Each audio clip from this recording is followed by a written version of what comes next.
বৈষম্য বিরোধী ছাত্র আন্দোলন চলাকালে আহতদের মধ্যে ঢাকা মেডিকেল কলেজ হাসপাতালে চিকিৎসাধীন রোগীদের দেখতে এসেছিলেন অন্তর্বর্তীকালীন সরকারের প্রধান উপদেষ্টা ডক্টর মোহাম্মদ ইউনূস।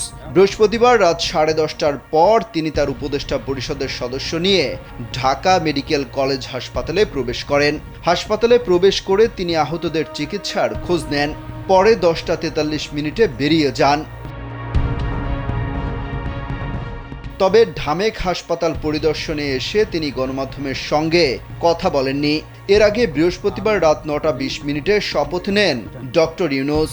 রাত 8টায় অন্তর্বর্তীকালীন সরকারের সদস্যরা শপথ গ্রহণের কথা থাকলেও তা পিছিয়ে 9টায় করা হয়। খামের এত দাগ হয় কিভাবে? এই যে ভাবি, দাগও যাবে রাগও যাবে, নিন চাকা সুপার হোয়াইট।